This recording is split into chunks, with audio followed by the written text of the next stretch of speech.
¿Quiénes buscan la intervención? Pues quienes no tienen fuerza interna, quienes se sustentan en otros para poder garantizar su influencia en nuestro país. ¿Quiénes hablan de la necesidad de intervención? Pues en general la mayoría de los que no están con nosotros, y es el PRIAN particularmente. Bueno, también vean quién se manifestó de cualquiera de los partidos políticos o gobernadores o gobernadoras respecto a lo de Venezuela y qué dijeron, porque es importante, y cuál es su visión del futuro de México y de lo que significa el desarrollo nacional. Sí, repito, con colaboración, coordinación, relación económica, pero somos una patria soberana. Entonces, eso es importantísimo. Ahora, ayer cuando hicimos la llamada, pues ellos esperaban al revés, que hubiera una mala salida para estar culpando a la presidenta de México y a la Cuarta Transformación.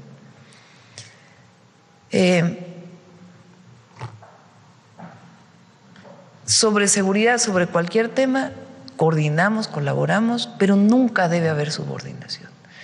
México es un país que se comporta como igual con cualquier país del mundo y también con Estados Unidos.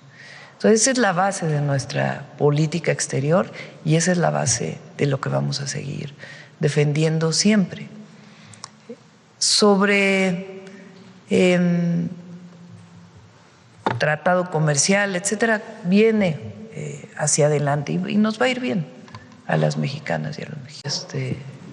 Nos apoyas, pues entonces te vamos a estar golpeando. Pues mejor que golpeen, ¿no?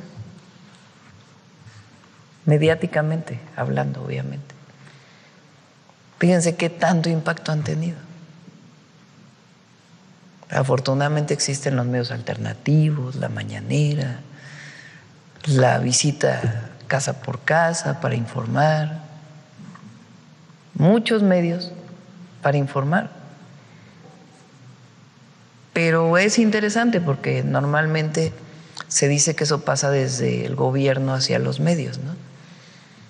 No publiques esto, no mueve a este conductor, que eran las prácticas del pasado, que nosotros no las hacemos. Quieren hablar, que hablen. Aquí tenemos el espacio de debate público. Pero al revés, sí pasa. Sí pasa. Si no nos apoyas, pues entonces vamos a estar hablando mal de ti. Sí, sí llega a pasar. Pero pues no hay que caer en eso porque al final ni siquiera son sus intereses. Ni siquiera es el interés del derecho a la información. En 2025 realicemos 14 millones de atenciones más que en 2024 y estas se distribuyen de la siguiente manera. Fueron 1.78 millones de cirugías, es decir, 1.780.000 cirugías realizadas en el 2025. Es un incremento del 29% con respecto al año anterior, el 90% de la meta planteada.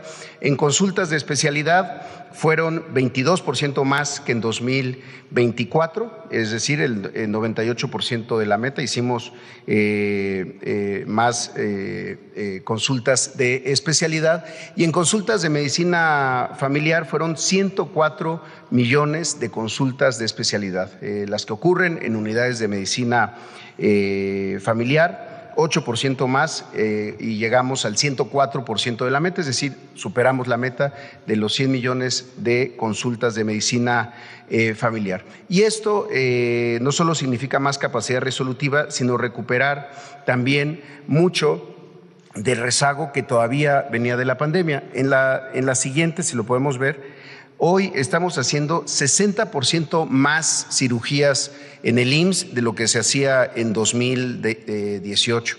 es decir, 670,000 cirugías adicionales, como lo podemos ver en un año como 2018, que ya venía una tendencia incluso decreciente, iba a la baja el número de cirugías que se hacían en el IMSS desde 2012 hasta 2018, de 1.1 millones de cirugías en un año, llegamos a 1.7, es decir, 60% más. Este es el sitio donde va a estar localizado el centro.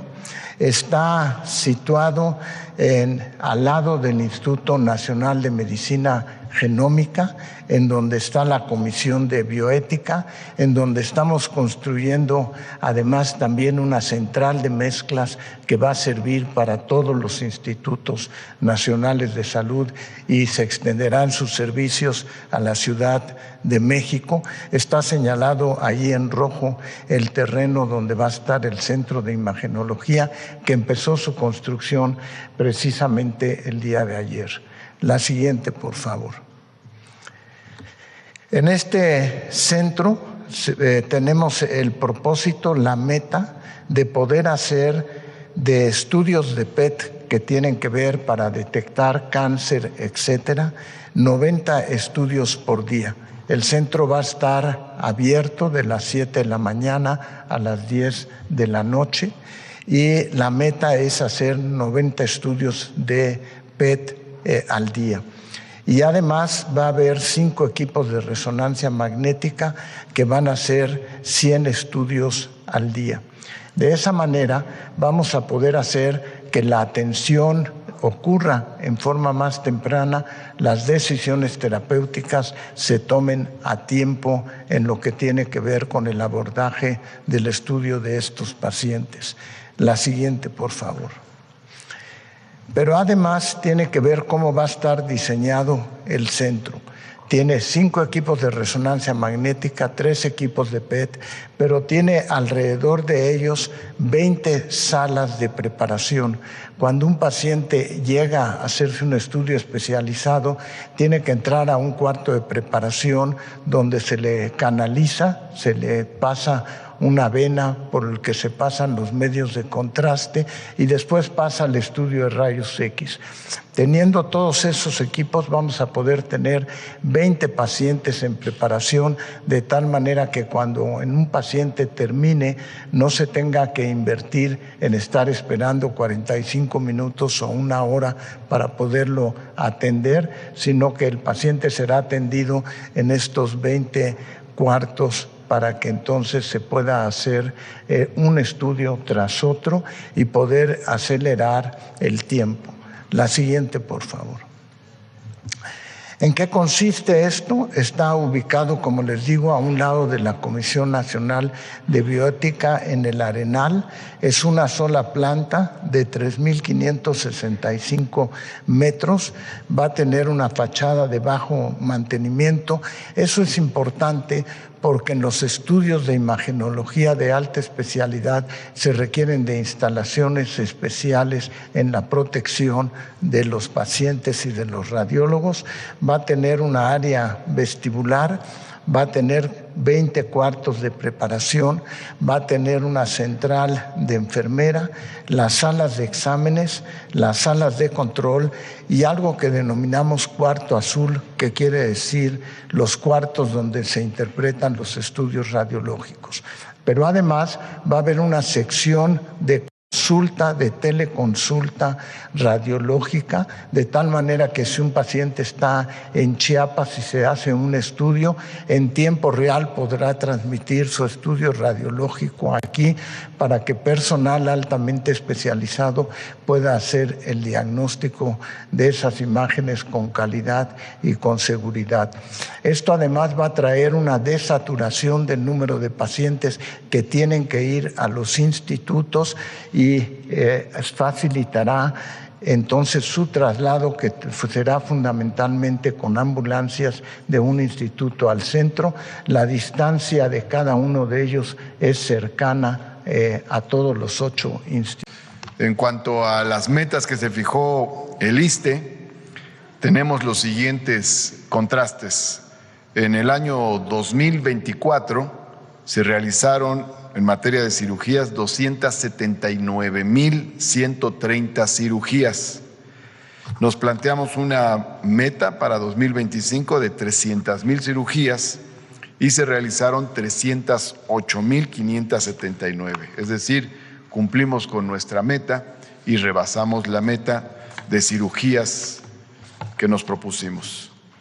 En materia de consultas, tuvimos en el año 2024 22,536,253 consultas y nos planteamos una meta de 24 millones de consultas para el 2025 y se realizaron 24,291,189. También en este caso se rebasó la meta que nos propusimos, tanto en consultas como en cirugías. Un poco más porcentualmente en cirugías. Esto se debe fundamentalmente a algunas medidas que se tomaron. A lo largo del 2025 arreglamos 49 quirófanos y tomando en cuenta las nuevas unidades, sumamos 28 quirófanos más. En relación a la actividad, agregamos e intensificamos las jornadas quirúrgicas, una concentración de cirujanas, cirujanos y personal del llamado equipo quirúrgico en diversas unidades regionales para hacer muchas cirugías a lo largo de una semana. Y por otra parte también, tanto para las consultas como para las cirugías, nos ayudó una medida que tomamos que fue la ampliación voluntaria de jornadas de trabajo de 6 a 8 horas, porque eso nos permitió disponer de más horas, además de que mejoraron las condiciones del personal, de más horas de labor, especialmente enfocadas a estos dos ámbitos que son los que más les hemos pedido a nuestro personal.